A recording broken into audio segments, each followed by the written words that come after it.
بسم اللہ الرحمن الرحیم۔ غار ثور میں قیام۔ آپ صلی اللہ علیہ وسلم اس پہاڑ کے ایک غار میں جا کر ٹھہر گئے۔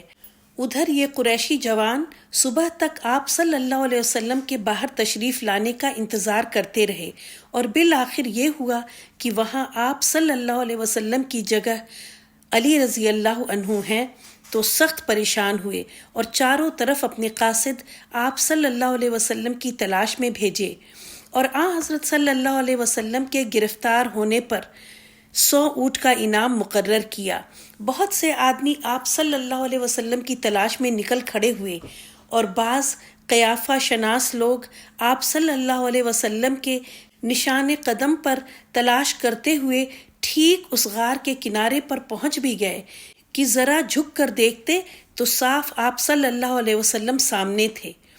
اس وقت صدیق اکبر رضی اللہ عنہ غمگین ہوئے۔ رسول اللہ صلی اللہ علیہ وسلم نے فرمایا کہ گھبراؤ نہیں، اللہ ہمارے ساتھ ہے۔ خدا کی قدرت کہ ان سب کی نظریں اس غار سے پھیر دی گئیں اور کسی نے جھک کر نہ دیکھا، بلکہ ان کے سب سے بڑے چالاک امیہ بن خلف نے کہا کہ یہاں ان کا ہونا ہی محال ہے، کیونکہ بحکم خداوندی اس غار کے دروازے پر رات رات میں مکڑی نے جالا تن دیا تھا اور جنگل کے کبوتر نے گھونسلہ بنا لیا تھا۔ رسول اللہ صلی اللہ علیہ وسلم اور صدیق اکبر رضی اللہ عنہ اس غار میں 3 رات متواتر چھپے رہے، یہاں تک کہ تلاش کرنے والے مایوس ہو کر بیٹھ گئے۔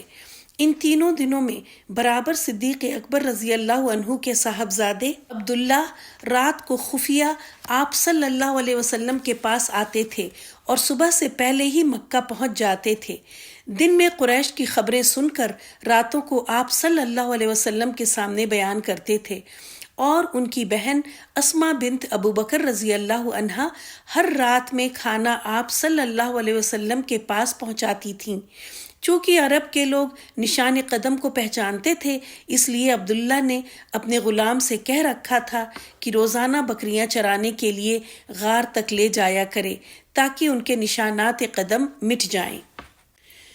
غار ثور سے مدینہ کی طرف روانگی۔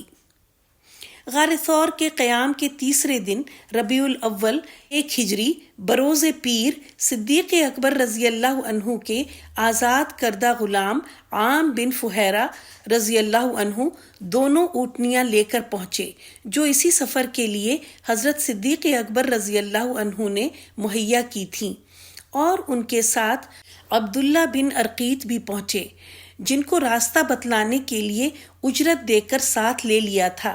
نبی کریم صلی اللہ علیہ وسلم ایک ناقہ پر سوار ہو گئے اور صدیق اکبر نے اپنے ساتھ عامر بن فہیرہ کو بھی خدمت کے لیے بٹھا لیا اور عبداللہ بن ارقیت آگے آگے راستہ دکھانے کے لیے چلے۔ سراقہ بن مالک کا راستے میں پہنچنا اور اس کے گھوڑے کا زمین میں دھسنا۔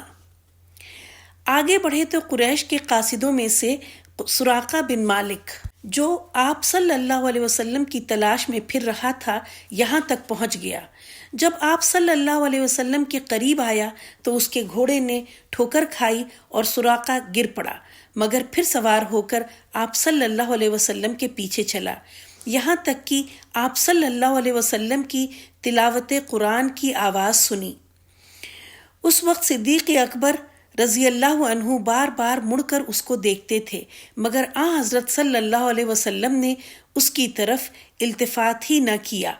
جب زیادہ قریب آ گیا تو اس کے گھوڑے کے چاروں پاؤں زمین میں خشک اور سخت ہونے کے باوجود قریب گھٹنوں تک اندر اتر گئے اور سراقہ دوبارہ زمین پر گر پڑا۔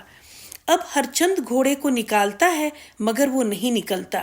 مجبور ہو کر رسول اللہ صلی اللہ علیہ وسلم سے پناہ مانگی تو آپ صلی اللہ علیہ وسلم ٹھہر گئے اور آپ صلی اللہ علیہ وسلم کی برکت سے گھوڑا وہاں سے نکل آیا۔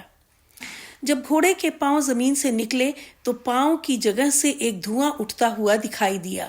اس کو دیکھ کر سراقہ اور بھی زیادہ حیرت زدہ رہ گیا اور نہایت عاجزی کے ساتھ رسول اللہ صلی اللہ علیہ وسلم کے سامنے توشہ اور موجود سامان اونٹ وغیرہ پیش کرنے لگا۔